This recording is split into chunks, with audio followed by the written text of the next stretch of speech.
Yeah. Welcome students to EPG Pathshala, module number 34, which is class in popular culture. I am Divya Kusum Ray. I teach English in National Institute of Technology, Silchar, Assam.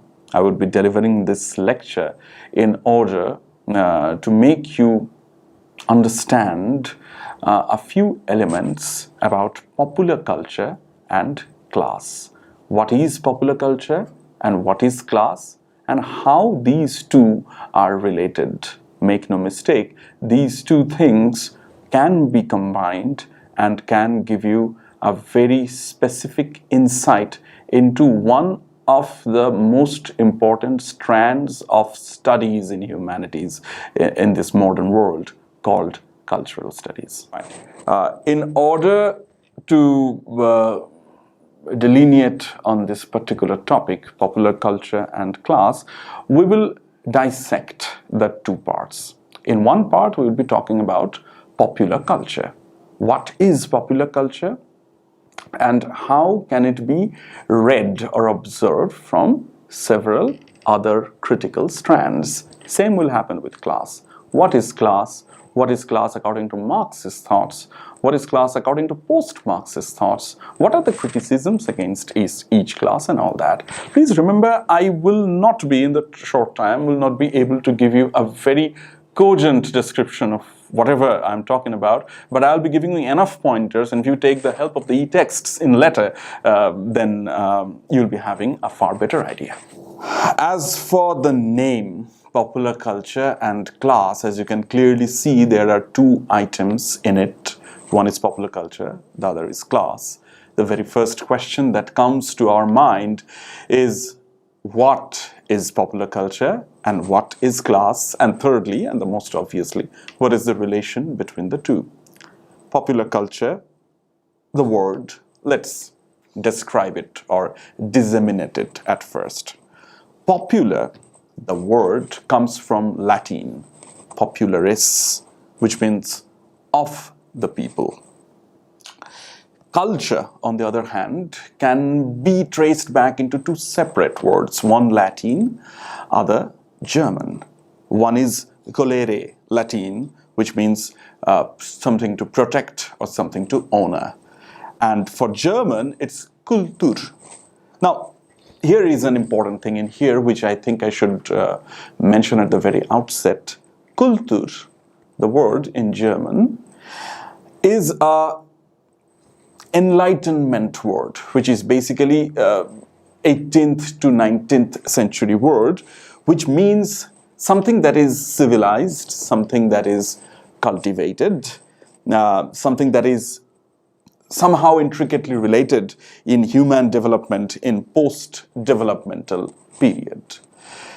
So, joining these two, what we have is popular and culture. Interestingly, there is also a slight bit of conundrum in here in order to understand how exactly to match these two words. The conundrum is pretty clear. See, popular is something meant for the mass. Culture, on the other hand, from its very outset, as you must have seen from Kultur and Colere, it's something not exactly for the mass, or rather, it is something to be high and mighty, something to be guarded, something to be revered. Now, I hope you can see the problem, or rather the problem of compatibility in here.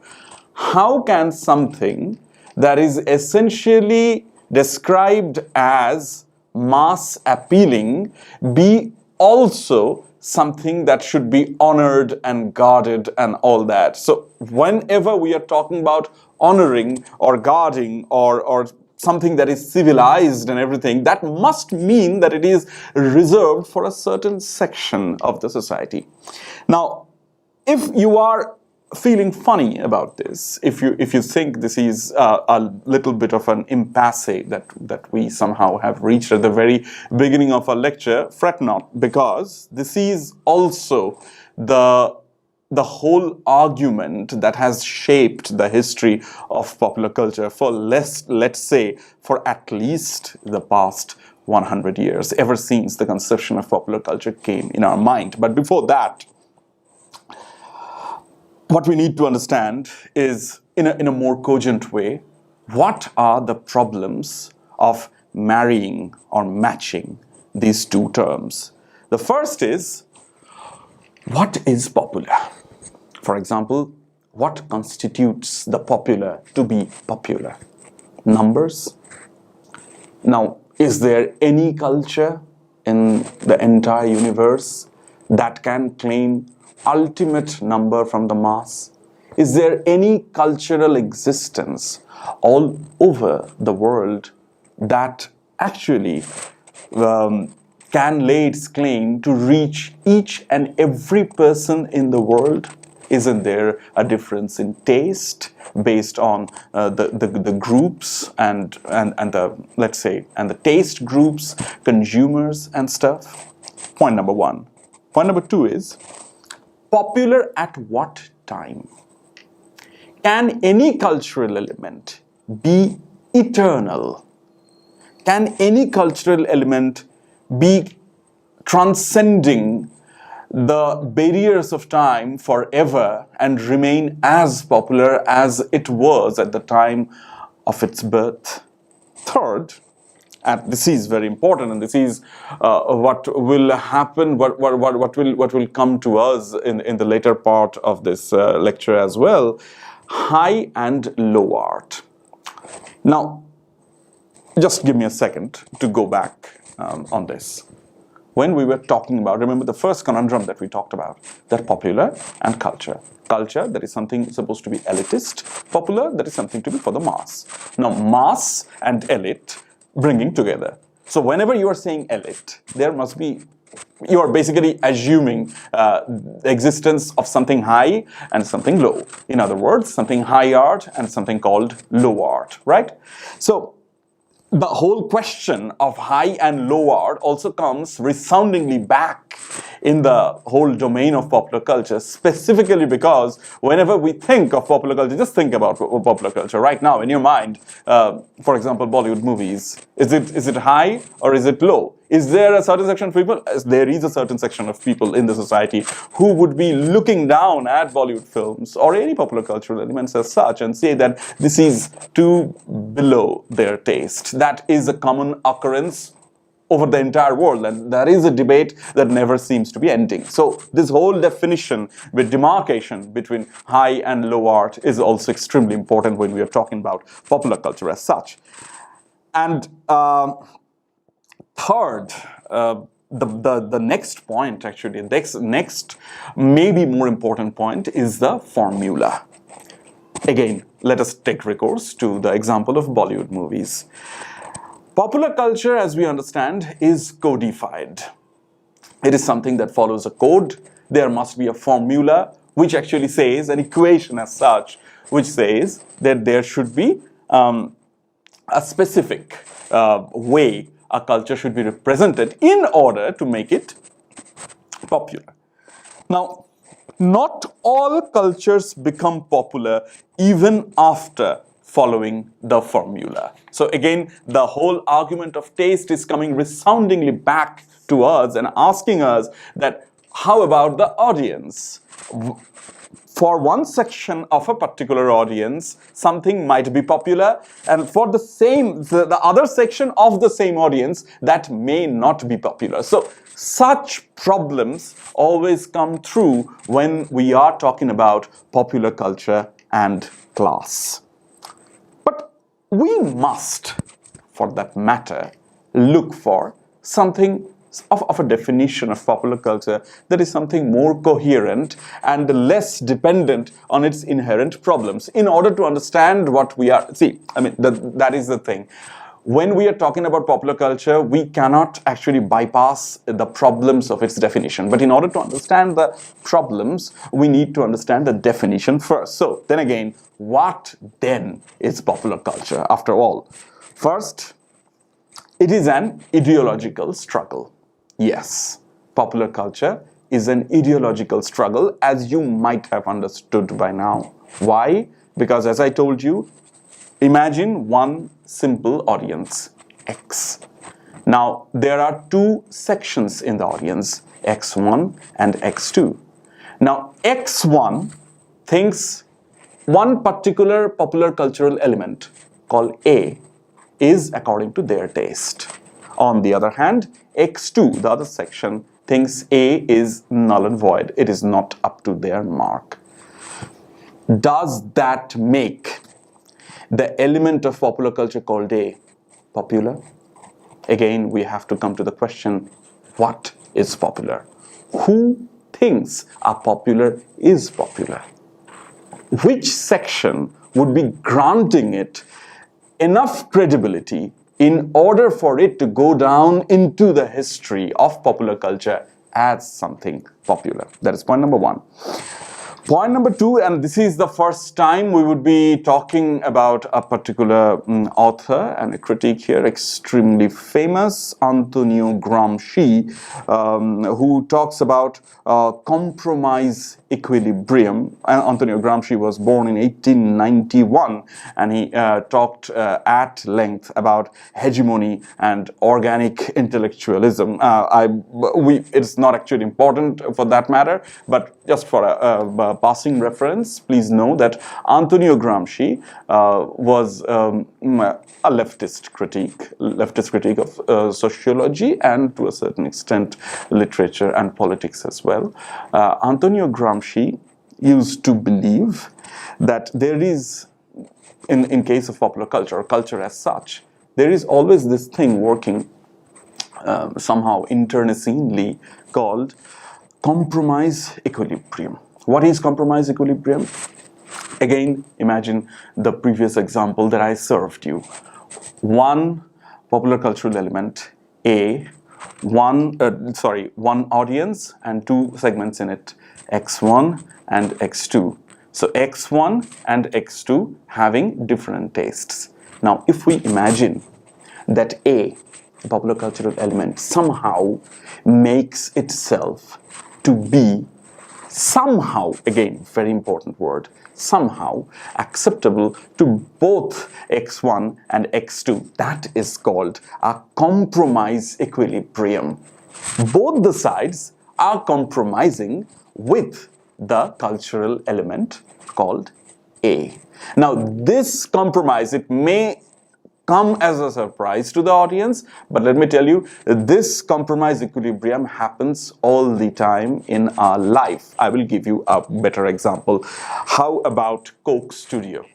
All of you who are pretty prevalent as netizens over here would be knowing that there is something called Coke Studio, which is basically a revolutionary medium of chamber music as such, and the basic idea of Coke Studio, I think it started from Pakistan, where it says that the folk songs, which are basically beyond the purview of the urban crowd and the people who people like us, who frequent the internet, laptops, social media and such, we don't get to hear such gems of our culture.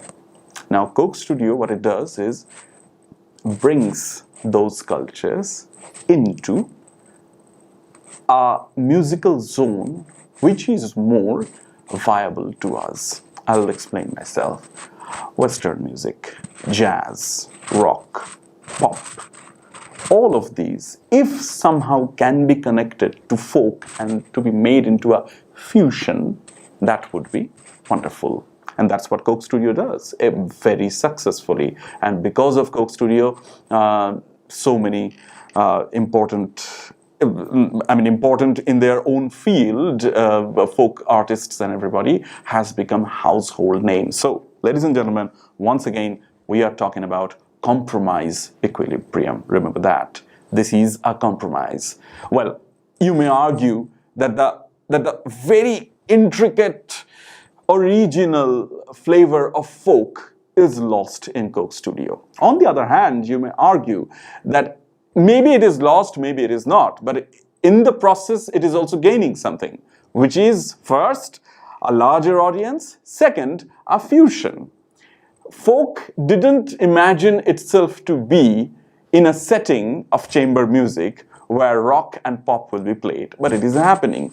So now the whole aesthetic judgment, whether it's good and bad, ladies and gentlemen, let me tell you at this very outset that this whole argument between good and bad, whether it's tasteful or not, is negated when we are talking about ideological struggle and compromise equilibrium, because we are doing a compromise. And when you are doing a compromise, you are taking yourself up from the rather black and white zone of good and bad and be into the gray zone. It is your choice, or rather it is our choice. And the question of good and bad, tasteful or distasteful, is becoming slowly obsolete. So much so about popular culture. Let us talk about class. Now, class, ladies and gentlemen, the first thing that comes to mind is the Marxist theory. Marxist theory, I'm very sure most of the audience would be having somehow or the other, some figments of what it really is, and I wouldn't be boring anybody, but let me just present it very cogently in here, that according to Marxism, the society from ancient times almost is divided into classes.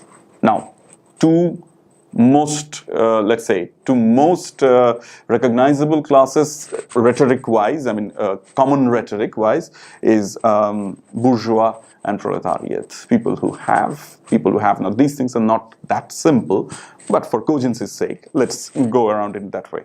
So, let's say bourgeoisie and proletariat. People who's got it, people who doesn't. And now, they are differentiated between themselves through economic distinction. As is quite clear, one person has got some of the money and the other people just do not. So one of the basic problems, or rather the things that has been pointed towards in a critical manner towards Marxist theory, is that first of all, such distinctions between classes are not always made through economics. This is a very prevalent criticism against Marx, that everything that he talks about, or rather the followers, the people who made the Marxist canon as such, it actually puts too much concentration about economics, but there are other elements at play. It's a very controversial manner, and we will not be wasting time on that. And the other criticism leveled against Marxism is the lower and upper class fragmentation. Now, I need to explain this a bit. Marx, in short, imagines that there is a prevalent system. Sorry. There is a prevalent system between lower and upper class. Basically, the lower class will be remaining the lower class, the upper class will be remaining the upper class. The rich will get richer and the poor will get poorer. Now, as it happens in sociology after Marx, and we will be talking about some of them later, it has been noticed, or rather it has been argued, that things are not so rigid. There is a lower class, certainly, but it is also, let's say, it's also layered. There are upper classes within lower classes. Same happens in upper class. There are upper classes, there are upper lower classes and stuff. So, you simply cannot go into a binary. The same thing that I was talking about, let's say, 5 minutes ago, that you cannot go into the binary and say that there is something existing called upper class and lower class, and it is basically divided into good and evil, black and white, and we can understand class through such a prism. That maybe in the present context would be a bit of a mistake. Now, for example, these days, consumerism is one of the greatest metaphors of 21st century. A smartphone that has a genuine access to basically every household. A rich person might use it, a not so rich person, a blue collar worker, a shopkeeper, people whom we generally term as lower class very problematically, they would be also using a smartphone. So again, one piece of technology somehow transcends the barrier of economics that Marx might have imagined. That's one example for you. You may, I mean, if you're smart enough, then you may also clearly dictate that there is a difference between brands, and we shall be talking about it. But before that, let us talk a little about another theorist called Max Weber. Max Weber, or Max Weber, German political theorist and sociological master, 1864 to 1920. Max Weber goes a little ahead of Marx, and he talks about something called status group. What is a status group? Status group is a group that has its existence based on lifestyle and culture. And now you will see how exactly the question of class is coming slowly closer to the question of culture. So again, status group, what is that? Status group is something based on lifestyle and culture, right? It is more of a consciousness. A status group, what it is more of a consciousness than a clearly demarcated economic position. What I mean by that? Imagine it in this way. A status group is a state of mind. One day I feel I'm rich, or I should be rich, or I should at least pose to be rich. What should I do? Just remember my material positions, that is my economic standing, my financial standing in the world, is one of the poor. Yet, I want to pass off as a rich. Remember, a status. So what do? I buy a smartphone. And my friends around me, who belong to the same class, they point at the phone and say that, wow, you have become a rich man now.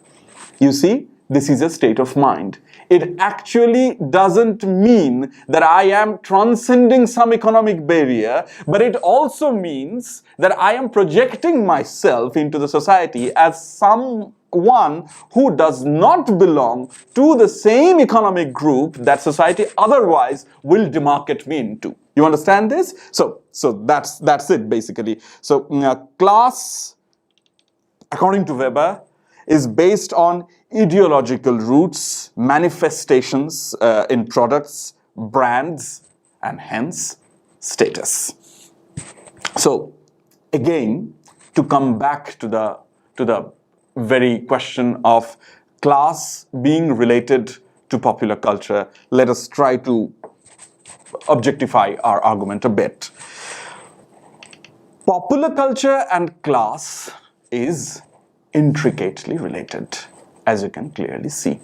If you take the smartphone as an example of popular culture, again, remember, popular culture doesn't mean it has to be shown in the screen. It doesn't mean it has to be listened to or should be read or something. Popular culture as such, can be anything that is followed in a mass basis. So then again, my recurrent example of a smartphone is just as much popular culture as, say, tigers in the eye.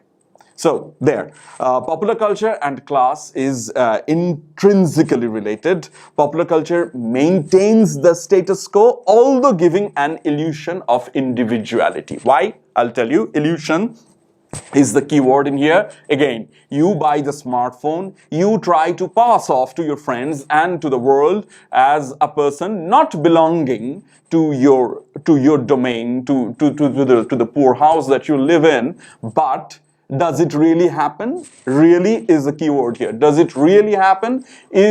Are you socially or economically transcending your barriers? Not really, but it is giving you an illusion.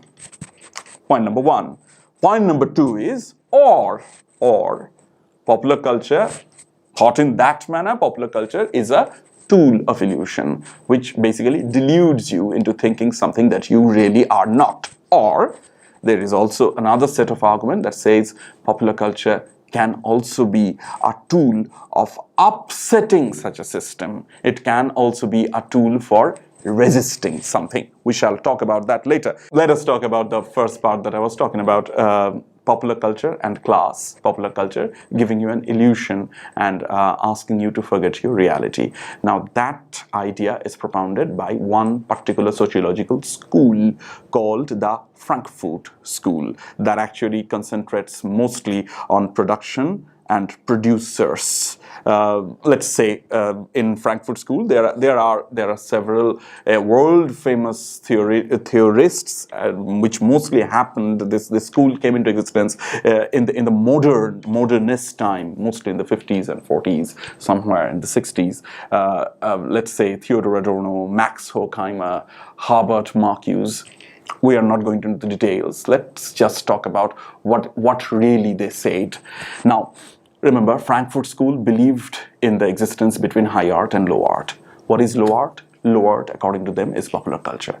And why popular culture is low art? Because popular culture is something that makes you forget your own reality. For example, Bollywood movies. If there was something called Bollywood movies at the time, or if Frankfurt School had the idea of what Bollywood movies are, they were actually talking about Hollywood movies. But then again, let's take that example. Then you will understand then what Frankfurt School's logic will be is that workers from all classes, basically the lower classes, they would be coming to watch the Bollywood movies. They will forget their own reality while being in the 2.5 hours into the movie theater, and they will cheer to the hero doing unreal things, unrealistic things, and then they will go back to their home and they will remain in the same position forever.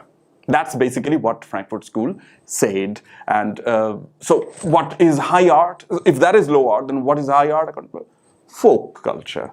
Something that is original, something that is not mass-produced, something that is not manufactured in the factory and such. That is basically what Frankfurt School said. So Frankfurt School's acceptance zone-wise, there are so many things. I mean, for example, intellectual author, all right? Something that basically teases your brain, something that makes you think, not that mindless, mind-numbing masala movies. Like inspired reader, high art, folk form, these are the acceptance zone. And what is not acceptable, persona non grata for the Frankfurt School is basically working class, cultural product, jazz, blues, and other American music as such. Although this is not the purview of this lecture, but please remember that jazz, blues, pop, these American cultural products are basically the manifestations of a working class scenario. It is meant for the popular, it was widely popular at its time, it's still popular,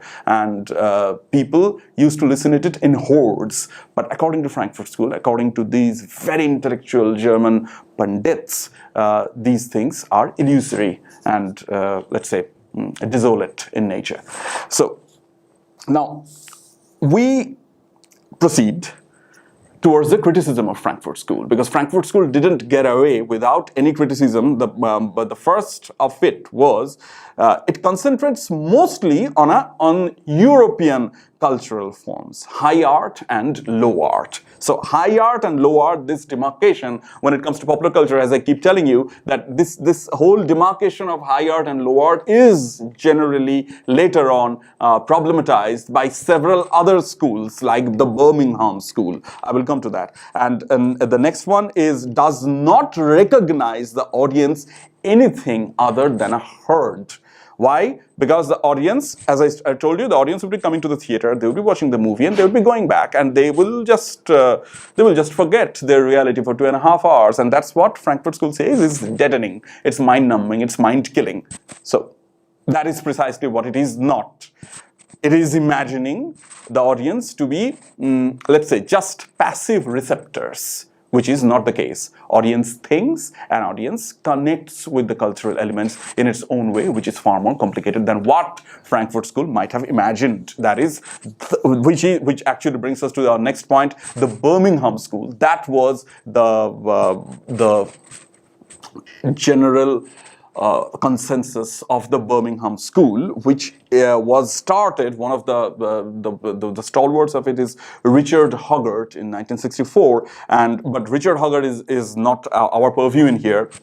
Our purview is the other person, the Jamaican-born social theorist, extremely famous, called Stewart Hall. Stewart Hall, whose timeline is from 1932 to 2014, died very recently, who wrote about popular arts, encoding and decoding. Now, what is important about Stewart Hall, just in a nutshell, is audience are not like sheep, according to Stewart Hall.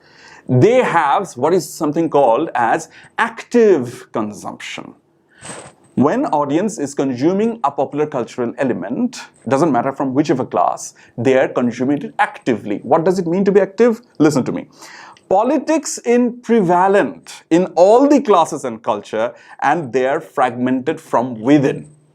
Now, as I told you, 1A being received by two sections of the same audience, X1 and X2. Let's say X as a genuine class is a lower class. But then again, there are upper lower classes and lower classes. So upper lower classes would be looking at the Hindi film in a certain manner, and lower class would be in a certain manner. So as you can see, it is difficult to give an illusion to all the classes. Even if it is an illusion, they are dealing with the illusion with their own life, with their own training, with their own class belonging. So things are not so simple that it is basically an agent of illusion that makes everybody forget everything at the same time and eludes everybody at the same time in exactly the same manner. That's what Stewart Hall means.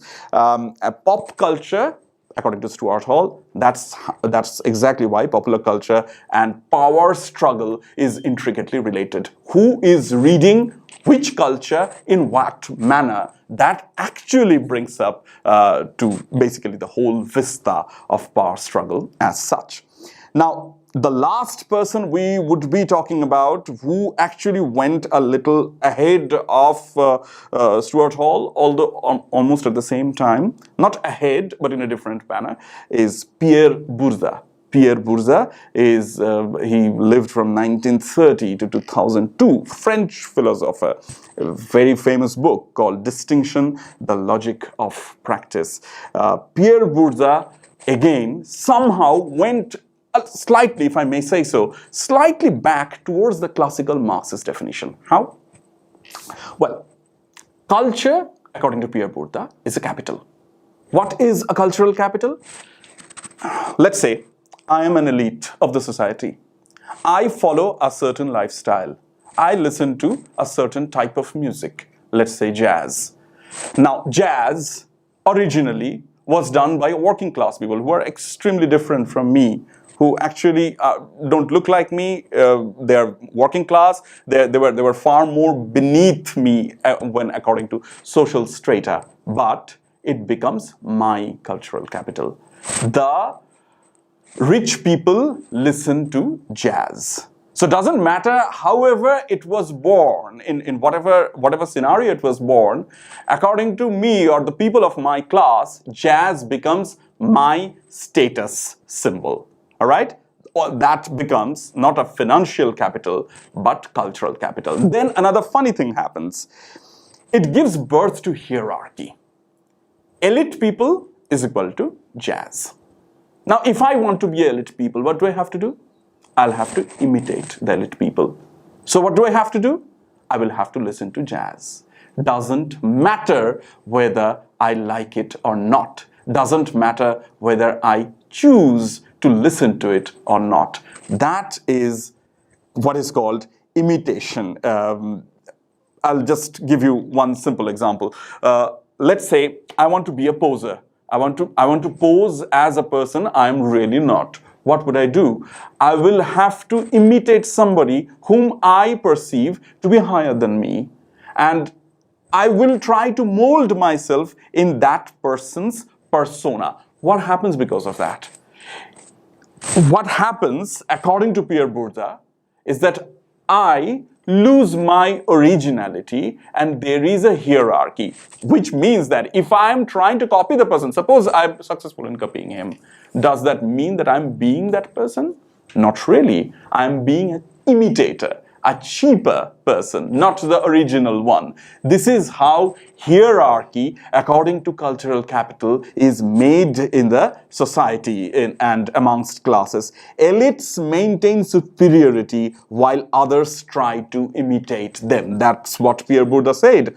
And there is also a consumption pattern reveal class consciousness. For example, what is consumption pattern? Your taste, your buying cycle, let's say what you are buying, from which brand you are buying. Preference of brands is extremely important. Today, I might be buying a brand that nobody has heard of, and tomorrow I might be buying something from Adidas or Reebok or Nike, which is basically bought by people richer than me, but I want to buy it as well. Why? Because I want to pass off as rich. All right? This is how hierarchy is maintained. I want to be a, let's say, bada admi. And what do I have to be a bada admi? Follow these hierarchical elements. That is basically it. That's what Pierre Boulez says, and that, as you can clearly understand, that also brings popular culture and class, the relation between the two, to a far more problematic zone. Let me tell you, the argument has never ended and it still goes on. But one thing as a conclusion that I would like to say to students is power contestation, where the dominated and dominant vie for supremacy, is the thing that is called popular culture.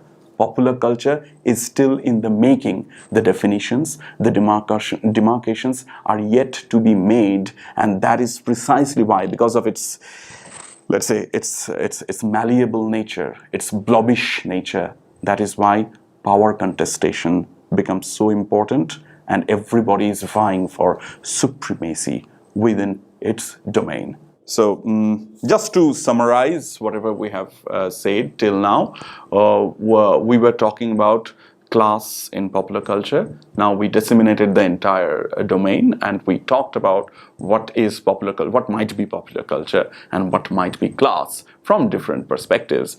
We have actually talked about several theorists according to whom popular culture and class both can have a malleable definition as such. We have talked about Marxism. We have talked about post-Marxist arguments like Max Weber. We have talked about at least two philosophical and sociological domains, schools called the Frankfurt School and the Birmingham School. And from them, we have taken at least two very important theorists. One is Stewart Hall and the other one is Pierre Boulez. And what we tried to make out of this is basically popular culture and class. The relation between the two are actually swinging between two domains. They are once they are talking about class being something rigid, and there is the existence between higher and lower class. Somewhere they're talking about popular culture being a tool in order to upset the same class factors. So again, let me just repeat that definitions are not yet made. The elements are still hanging in the air. You can make your own definitions in this condition. Just remember that popular culture is a field of power contestation where the dominated and the dominant vie for supremacy. To have some more information on this, please refer to the e-text and the list that is given in the e-text, the whole bibliography, because whatever I have said and more are all included in the e-text list as such. So please do that, and best of luck.